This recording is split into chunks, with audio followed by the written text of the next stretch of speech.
Hi everybody, Dave Rauch here, CEO of ProTech Building Services, and welcome to the Maintenance Manager, which is where we have conversations about all things HOA and all things condo.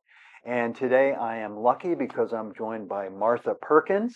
Martha Perkins is a Community Association Manager from Austin, Texas. Yes.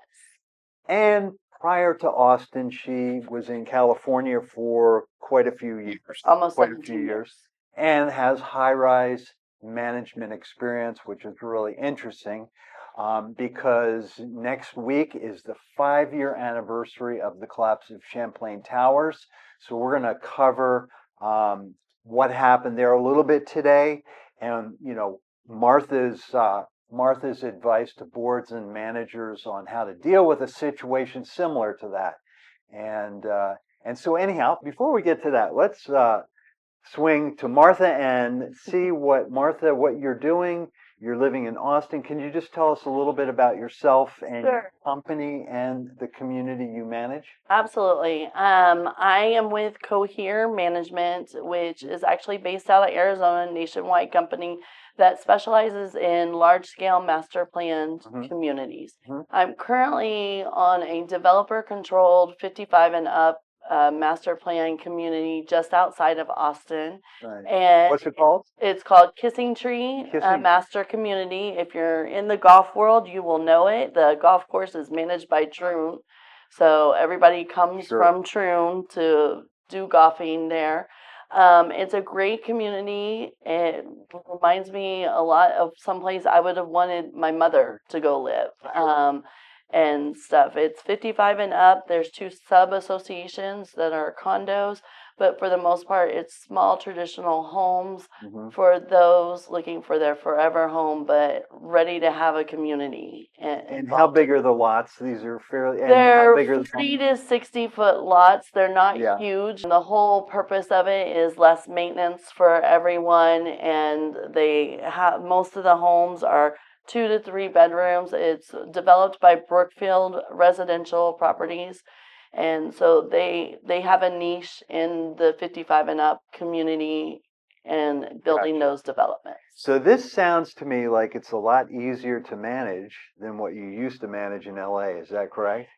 It is and it isn't. I'm now managing people more than I'm managing assets versus in LA, I worked with established communities. I've done everything from very small 2 condo units to, as you mentioned, high-rise communities and large-scale master plan. All of the communities in LA that I managed were all very well established and mature. And so I did less managing of people and more managing of assets at that. And Kissing Tree is relatively new. They started building. They started building in 2017, and we're about a third of the way built out. They just opened up a whole new section, and it's a great community. We still manage the assets with them. It's not like just because it's a new community. I know a lot of companies, and you'll be thankful for this, but a lot of companies say, "Oh, it's a new build. We don't have to do anything." And I'm like, "No, you've got. This is when you start doing all your proactive maintenance, so that 30 years down the road, you don't have large special assessments." Which is my niche in the HOA management world, is dealing with communities that have large special assessments because there was deferred maintenance in the 80s and 90s. Now, you said that it's still a developer board at Kissing Tree. Yes. And are there any homeowners on the board or just developers? One of the associations, the sub-association, has about 165 units. They have 1 homeowner on the board, and they are about to transition in the next couple of months to a homeowner-led board. Gotcha. But for the most part, the developer is still very hands-on on the board. The master is still completely developer-controlled. Gotcha. And so normally you would be educating board members all the time. Yes. They're homeowner board members. Do you find yourself educating developer board members on, the key things about maintenance and asset protection and governance and things, or are they hands-on or are they hands-off? This particular developer is very hands-on. They're very knowledgeable. Their regional VP very much knows the HOA world and knows the HOA laws. So I will say I do a lot less hand holding with this developer. But in general, there is a lot of education that goes with developers because that's not their niche. Their niche is to build. Their Yep. niche is to sell. They don't specialize in the niche, and that's why they bring in a management company to Yep. specialize in the property management of Right. the association. Yeah, that's funny because I met with the head executives at Horton, D.R. Horton, in I believe it was Dallas, and they had just purchased Centex. But Don Horton made it crystal clear that they're interested in sales, sales, sales. So That nothing is can their get away. number one Yeah, priority. yep. So sometimes it is a matter of educating. This is what's going to happen if we don't do this, and this is what the law says, Yeah, and educating them on that stuff. yeah. But So tell us a little bit about the challenges that you have with this existing board, the Kissing Tree Board, or the management of the community. Just I a would bit say more I don't really have any challenges with this particular board. They're very cohesive or cooperative and listening with us and working with us. They do listen to the homeowners. A lot of developer boards do not necessarily listen to the homeowners. They do. I think the biggest challenge with the board is getting the homeowners what they want, especially with a 55 and up community in Texas. A lot of these homeowners have never lived in an HOA before, so they don't understand if we need stop signs in a certain location, why can't we just put stop signs in that location? Why won't the developer just, you know, build a pocket park here, while they're at it? Every other neighborhood has a pocket park. Why can't we have a pocket park? Yep. They don't understand the drainage and stuff. So it's educating the homeowners about why the developer chooses not to do certain things. And it's getting the developer to understand basically what the homeowner's desires are and see if we can bridge a compromise. One of the things at Kissing Tree we always say is explain the why behind the ask, and then hopefully everybody can get together and have a cohesive resolution. So it sounds like you do a lot of education of the homeowners who are new to HOAs. Yes. At the homeowner meetings, and I'm assuming that it's a 55-year-old and older community, and so that a lot of people come to the board meetings. They do. And we have this is not your average run-of-the-mill association. They're high-end homes. They're not. So most of the people that come to this association are high-level executives that were in your shoes at one point in time. So they know how to make decisions. They know how to get stuff done. They just don't understand how it works in the HOA world. And so there's a lot of opinions being thrown a lot of ways. And so it's very helpful in some respects because they get it when we tell them no, and they understand the why behind certain decisions. But it also makes it a little bit more challenging because you have that many more opinions. We typically have, because it's declarant controlled, we don't have to have the HOA meetings as often as a homeowner-led board has to have them. But we usually have one HOA meeting a year where we do business. And that's where we do the budget, any changes to the documents, things of that nature. We have quarterly, what we call town halls for each association. And that's basically a high-level on and off executive, discussion about what's going on in the community and concerns that the homeowners have, where they can talk to the declarant and get that information. And it's got to be great having the developers on the board who actually know and understand HOA law, understand how HOAs work. been on boards before, so they understand the challenges that they're facing. So it makes it easier on your job, right? To have people that Yes, know what they're doing behind you. So absolutely. that's cool. On the other hand, you said you have two condo communities in the Yes. in Kissing Tree. Yes, Okay. so we have the Kissing Tree cottages and the Kissing Tree villas. The villas are basically duplex style Hmm. properties, and those are transitioning to homeowner control Uh-huh. as we speak. Then the cottages are just very small. In California, we call them PUD, and Oh, it's okay. just they're single family homes, but the land is owned by the Gotcha. association. So no stacked condos. No So stack condos. So from no that, from problems. an asset standpoint, and even my villas that Yeah. are duplexes, the shared common wall is owned by the Yeah. owners, not the Yeah. association. So in that standpoint, it's Yeah. super easy. What is not easy is we have a developer still on site. We have a golf course and a restaurant and a bar on site that are managed by Troon. And then we have the HOA side. And explaining to people that that's a developer issue, that's a Brookfield problem, that's Sure. a Troon problem, Sure. this is our problem. Getting that line separated amongst Yeah. everybody is the biggest challenge we have. Interesting. Now let me ask, do you have to do that to communicate to people that have those issues, understanding what's common interest versus separate interest versus developer control? Do you guys have a maintenance matrix that the attorney developed that shows the ownership? They the- do, yeah, yes. They have a maintenance matrix, but like most maintenance matrix, they're yeah, very yeah.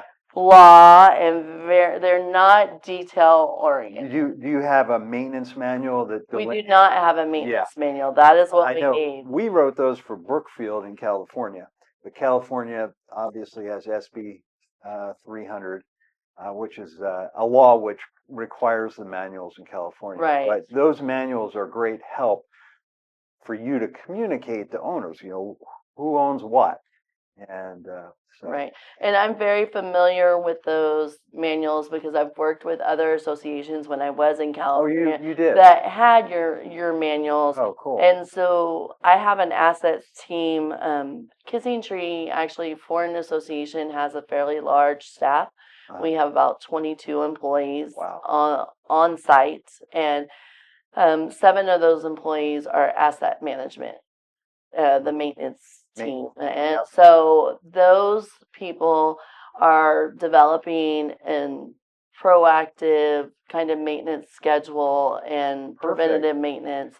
And so I've told them about your manual. I'm like, we need the manual, but it's not in the budget yet, but hopefully it'll get in Well, the it sounds budget. like they could make their own pretty Yes. easily. So the clubhouse and the other things that are managed by the developer, Troon, the golf course and all that's still owned by the HOA though? It's still owned by the HOA. So the way it works, there's actually 5 buildings. There's Hmm. what we call the Junction, which was the sales office and welcome center. They've Hmm. now opened up a new sales office in the new section. So that Junction is being converted as we speak to a multi-use facility. Hmm. Then they have the original clubhouse, which was Independence Hall. They have a swim center, which is an indoor pool. They have a fitness center, and then they have the golf club. And those 5 buildings, plus they have a little bit of container buildings. I want to say it's 3 buildings, shipping containers converted into buildings that we maintain. And those are all buildings maintained by the association. Hmm. Very interesting. And it sounds like a great community. And is it close to Austin or is it further out in the It's suburbs? further south of Austin. It's about 20 miles south of Austin in San Marcos, Oh, Texas. so it's Mhm. quite a ways out. Okay, Yes. cool.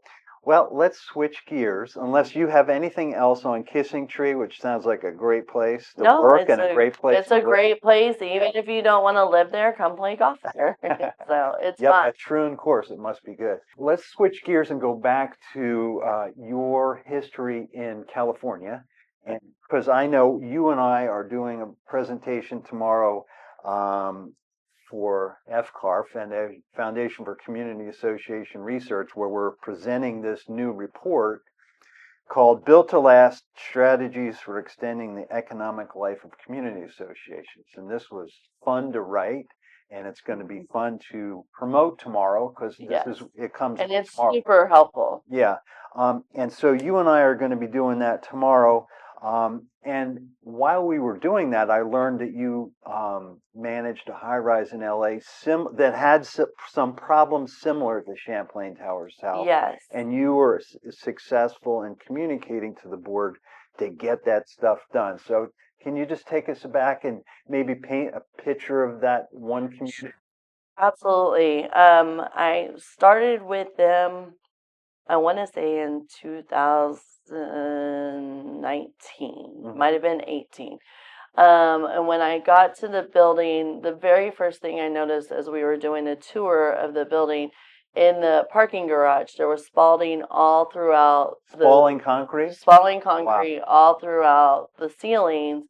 And this was right after Champlain Towers, but nobody knew at that point the extent of what caused Champlain Towers. We just knew speculation of what caused it.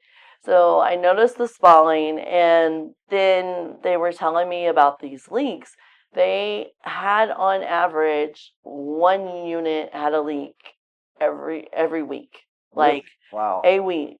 And we had a leak. What kind of leaks were these? Were these plumbing leaks? They were plumbing leaks. They were pinhole leaks. They were hot water heater leaks. Oh, wow. All different kinds of leaks.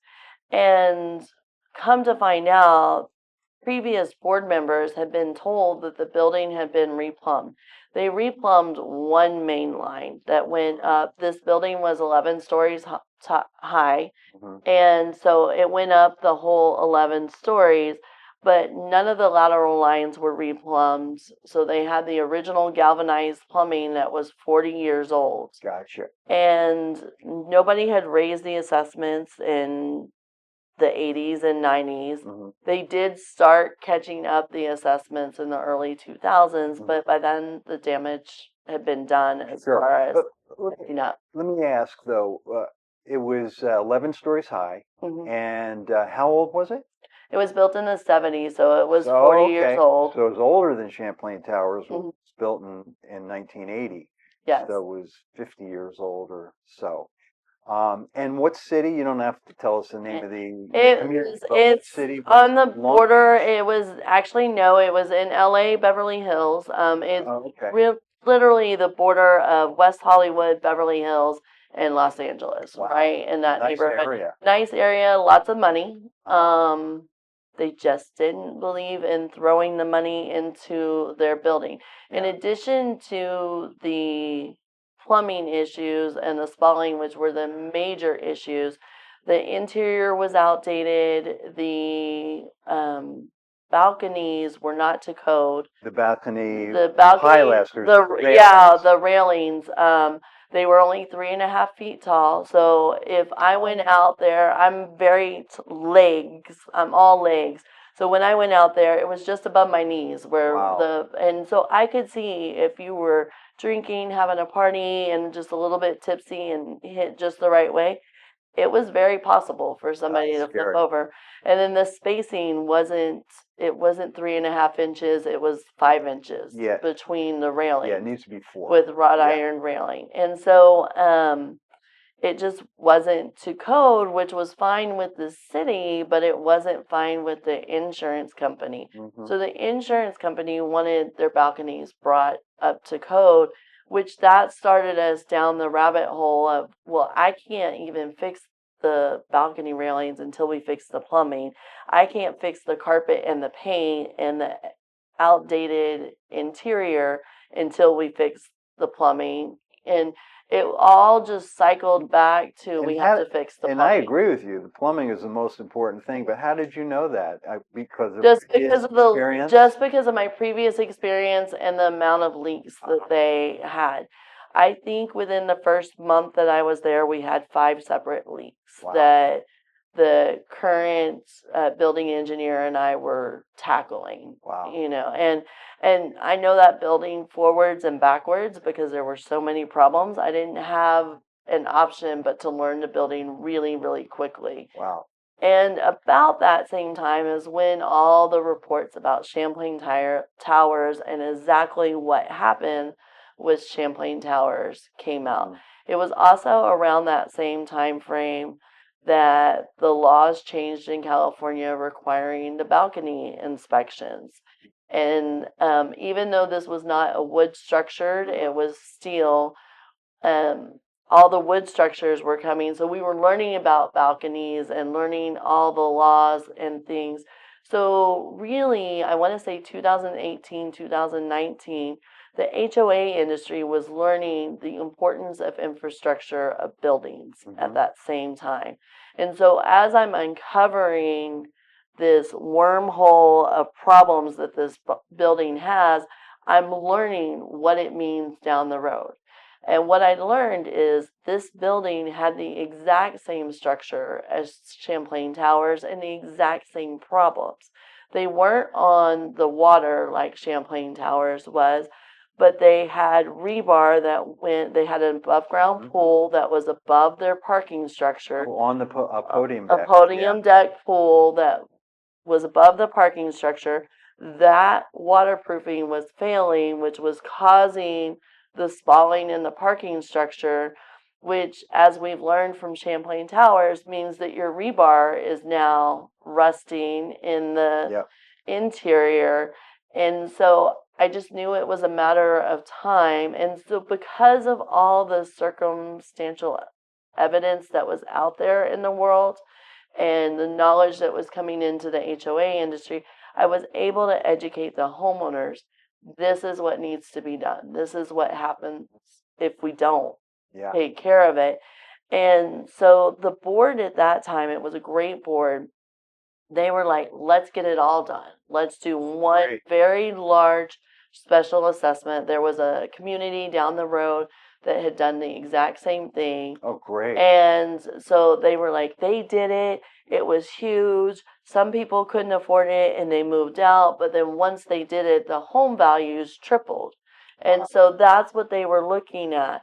They were looking at the fact that on either side of this community, within view of the community, you had these brand new high rises going up with glass railings and modern features. And that's what that community was competing with. Yeah, great comps. So they were like, let's update everything at the same time and do everything all at once.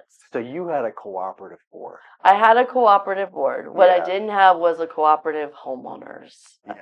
Well, I'm going to come back to the board in just a second. But first, I want to understand all those leaks a little bit better. Now, were the homeowners submitting those to their insurance companies for claims, or were they asking you to submit them to the HOA's insurance? It was a combination. It was a combo. So we would have them submit it to their insurance, and we would submit it to ours, and then the insurance companies would fight it out and segregate it however it needed to be segregated. Ultimately, their insurance company got tired of paying for the water claims, so they said either you replumb your building or we're going to do a $100,000 deductible. Replumbing the building was millions of dollars, and the HOA could not afford it. I think the HOA had roughly like $400,000 in reserves. They just didn't have a whole lot of money in reserves. And so that was going on at the same time they were talking about doing a big remodel.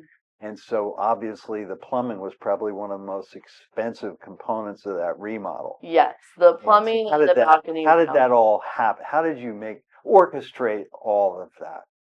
So we brought in individuals initially. We brought in a plumbing expert that was used to replumbing high-rise buildings. We brought in a balcony expert that was used to doing reconstruction and weatherproofing on exteriors of building. This high rise actually didn't even have the lift system, and I can't remember what it's called now. You'll know the gear that you have to put on the roof to protect for the OSHA requirements. It was so old it didn't even. Davits. Yes, the davits. Thank The you, the lifts, davit yeah. system. So they Yeah. didn't have the davit system on the building. So we were going to have to install the davit system because nobody could do work and stuff. Yeah. So it really was a wormhole the more we got Sure. into it. The board was looking at redoing their whole podium deck because we knew we had weatherproofing issues in the podium slab. Do you have planters on the podium deck? Luckily, they did not have planters Yeah. on it. They did have some potted plants that Mhm. led to it, but mostly the water was from the rains that would come in, and there were cracks all along. And the cracks were not in the podium deck. The cracks were between the podium deck and the building structure because the way that structure was built, there's rebar that's attaching the podium deck Sure. to the building structure, but they're actually two separate structures connected by that rebar with weatherproofing on top of it. And that was so if you walked around the perimeter of the building, there was a crack in between there, but that's what was causing all the spalling underneath and everything. Yeah, in California, obviously, is a little different. Yes. Florida, as we can see, is raining right now. Yes. It rains all the time. California, it rains in the winter times. But that water causes just as much damage in California as it does here. Right, and even if it's not raining, you have your irrigation that's going off and causing water damage. I had another association that had a similar issue with their weatherproofing, and it was all their interior irrigation that was causing it. And that was a new community. It was only 10 years old. But we had to redo all the weatherproofing, and for the same exact reason, they had a podium kind of patio area, courtyard area that connected to the buildings in the same manner, and that was failing. Again, if developers or when developers give the association an operations manual, a maintenance manual, it shows them that, hey, you've got to waterproof this podium deck, pool deck, whatever, and here's how you do it, and here's what happens if you don't do it. That's the key. That is the key. In my opinion, and developers weren't doing that in the 70s and 80s. Yeah. They were just putting buildings up as fast as possible. Not even, this one was early 2000s, and they weren't doing it in early 2000s that's true. either.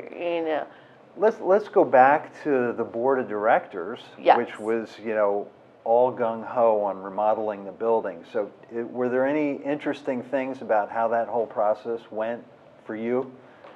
Any insights you can provide to, board members and managers that are going to be viewing? So I don't know that I had a really great board, I will say, but it came with educating them. And I know I had a board president who was all about increasing the value of the property and increasing the security of the property. That was his gung-ho motive. So when it came to talking to them, I put everything in valuation numbers. I worked with realtors on, hey, if we do this project, if we do this, what are their numbers going to look like on their units? The value of the real estate. What does it do to the increase in value? I wanted to speak to the board members' language. I had a board member that was all about the property and maintenance and saving. He had kind of your mindset, right? The proactive maintenance. So it was reading my board members and educating them and learning who they were so that I could speak in their terms and speak what I knew what needed to happen because I'm an educated HOA manager. They're not an educated HOA manager, so I have to speak their language to them. And so that's what it took. It took what is the language that they need. And all honesty, the last person that I brought in was the project manager. to Oh, come and okay. sell them on everything. Sure. Usually, a lot of times, managers will bring in the project manager first because it makes their lives easier. It was easier for me to sell them individually on each component and then bring the project manager in and have the project manager say, this is how we're going to do it. Now that you understand the problems. And Yeah. we had town hall after town hall to not only educate the board members, but to educate the homeowners Yeah. as well. And that's critical. Mm-hmm. Yeah, those town halls. And I know that they were doing those at Champlain Towers, and they were commencing on the work at Champlain Towers when it collapsed. Yeah. The whole process just got slowed down by COVID, actually.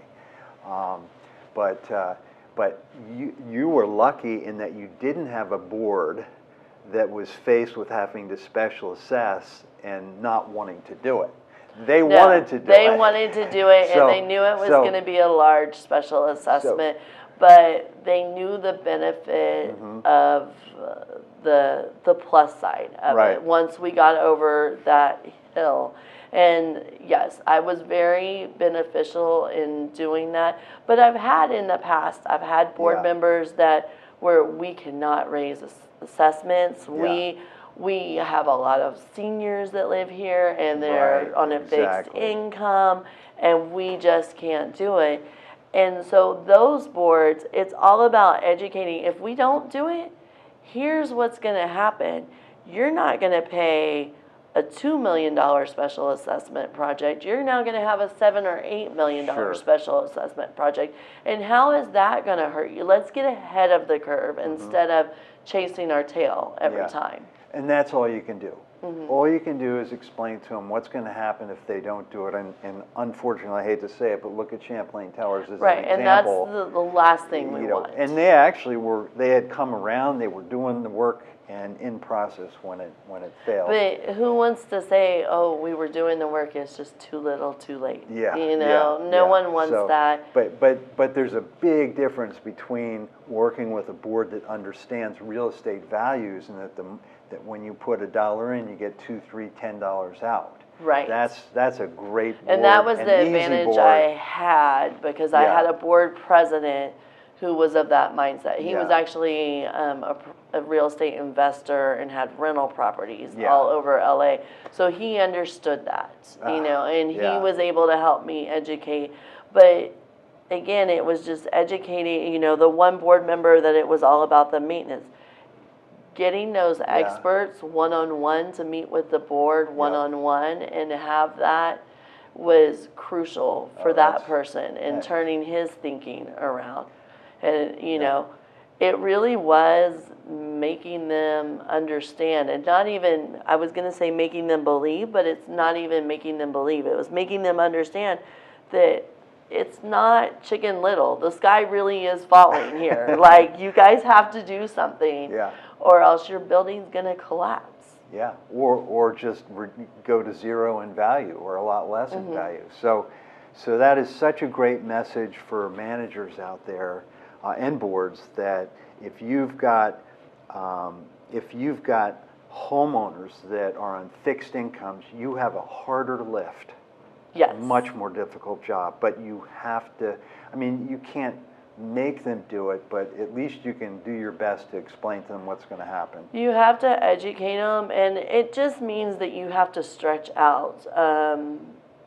In that market at that time, we were able to get a bank, and that was the other thing we had to do. We had to go to banks and say, we have this huge project. We have 276 homeowners that are going to be involved in this project.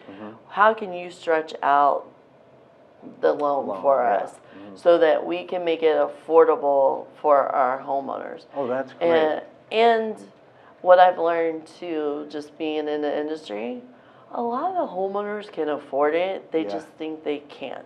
They don't want to give up. Nobody wants to give up their Starbucks coffee in order to fix a plumbing pipe that they can't see, So that's great. The bank became a partner. The bank became a partner and worked with us on look, this is how much it's going to be, but we're not going to charge you at once. We're going to stretch it out Sure. over 30 years. And when did you bring the bank in? What I part of the brought process? the bank in after we educated everybody on all the problems and the money was the very last thing Gotcha. we told everyone. They looked at the project and they knew it was going to cost, and that was the hardest thing to keep a secret from the homeowners. The board was on new numbers immediately, but we kept it from the homeowners because we wanted them to understand the problems first. We didn't want them to, we knew if we said, hey, it's going to be a $27.5 million project, that's all everybody was going to focus on. When we said, hey, it's going to stop us from having to have leaks and remediation once a week in your building, it's going to allow us to leave the pool open all the time, it's going to increase the value of your property, so if you have to rent your property or if you're renting your property, you can rent it for that much more. We wanted them to understand all of that before we hit them with the negative news of this is how much it's going to cost. But when we did hit them with that news, we had the banks right there at that town hall ready to explain this is how we're going to make it affordable for you. That's a great process that you developed there, and I'm sure, I hope they appreciate your help. Yes, they were very appreciative. That's great. I left that association to take guardianship of my mother in another state, and otherwise I probably would still be there today. I love that community. Well, this is great information for our viewers, both board members and community association managers that will probably face some of the same things that you faced in California, and hopefully they face a great association that you have there in Kissing Tree in Texas. That seems like the dream job. It's a great community. But thank you so much, Martha, for your time. Really appreciate it. Thank you. I look forward to our presentation tomorrow. So thank you, everybody. Appreciate it. Stay safe.